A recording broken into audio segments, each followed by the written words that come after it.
Roswell was a lie. So was anything that involved the U-2 spy plane. And they're lying about Area 51, right now, even though it's public knowledge. Just imagine how long it will be until the United States government confirms the existence of the secret complex called S-4. For decades, the US government denied Area 51 even existed. Satellite photos were redacted. Airspace above it was forbidden. And employees who spoke out were disallowed. Or they disappeared. But that was just a distraction. The real story lies 20 miles south of Area 51, in a facility known only as S-4. You've never seen it, and you're not going to, because you were never meant to. But Bob Lazar did. In 1989, Lazar stepped forward, not for fame or fortune, but because he feared for his life. He claimed to have worked at S-4, a highly compartmentalized site embedded in the Papoose mountain range. His job: reverse engineering gravity propulsion systems from recovered alien craft. Not theoretical, not speculative. He says he touched it, operated it, saw 9 separate saucers, some damaged, 1 functional. And the most incredible part?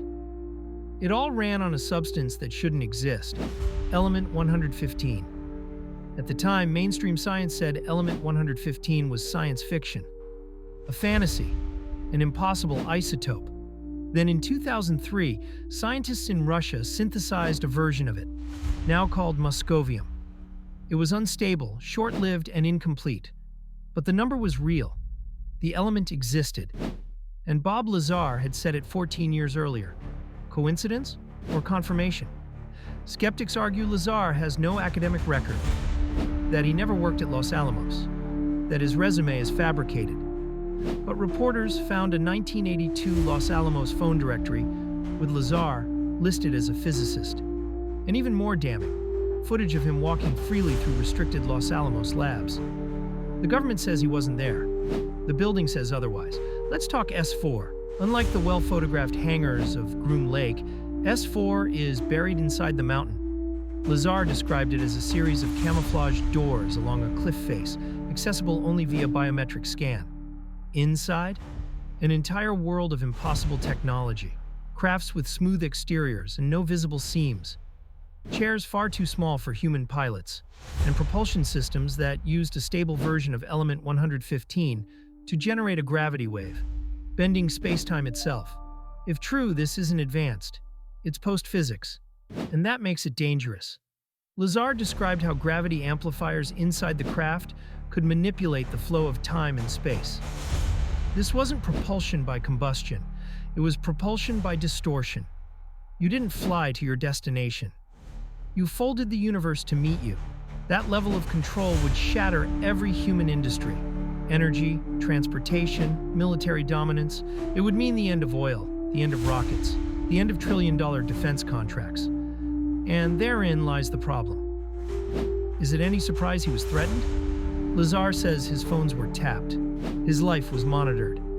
And soon after he came forward, records of his education, employment, and identity began to vanish. They didn't discredit his claims. They erased his past. But Lazar wasn't the only one. Multiple former military personnel have confirmed similar experiences.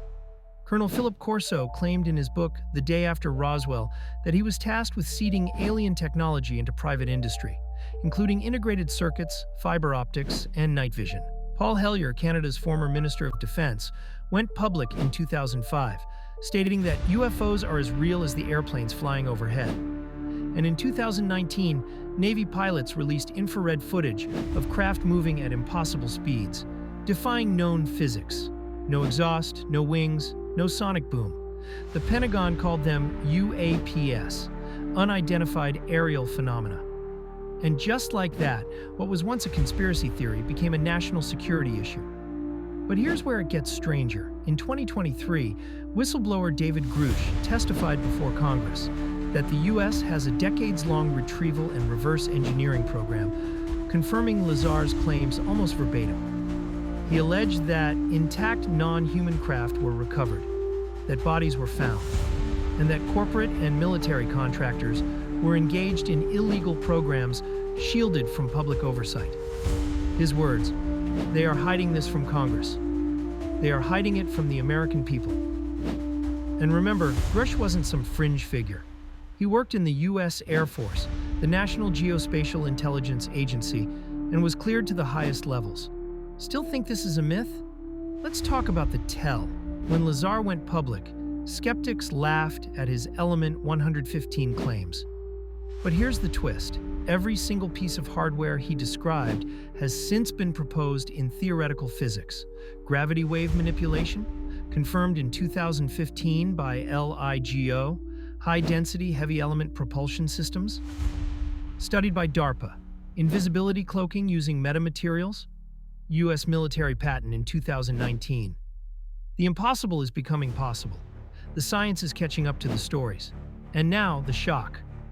In 2017, the New York Times reported on a secret Pentagon program called AATIP, Advanced Aerospace Threat Identification Program. Funded with $22 million in black budget money, its mission was to study UFO encounters by U.S. military personnel. What they didn't report, the program didn't end. It changed names. It moved deeper underground.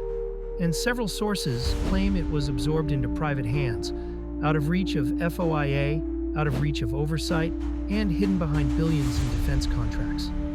That's the game. You're not just looking at a cover-up.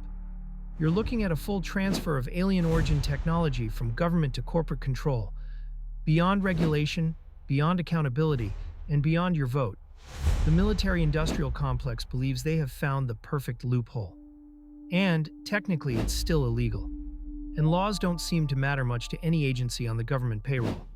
Not anymore, now that all projects involving the Men in Black are automatically classified for national security reasons. So what is S-4 today? Well, according to satellite analysts, new structures have emerged in the Papoose region in the last 5 years. No official records, no construction permits, no obvious access, no identifiable purpose. Locals report low-frequency hums at night, flashing lights in airspace that's permanently restricted. And that's all the information to be dug up about S-4. There are two possibilities. Either no S-4 employee whistleblowers have come forward yet, and still, no statement from the government. They don't deny it. They don't confirm it. They just erase you. Ask Bob Lazar. Ask David Grush. Ask anyone who's tried to break the silence. You'll find one consistent outcome. Discredit, disappear, destroy. But the truth doesn't stay buried forever. Because now you've seen the patterns. The facilities, the witnesses, the leaks. You know about the propulsion, the isotope, the timelines, the disinformation. And maybe most damning of all, the silence. S-4 is real. And they are still working on technology we can't understand for reasons we'll never be told, in facilities we're not allowed to see. What flies above us may not be from here. But the lies? Those are 100% made in America. But people like you and I are still here. We're still asking questions. And they'll have to deal with all of us, because we're not going anywhere.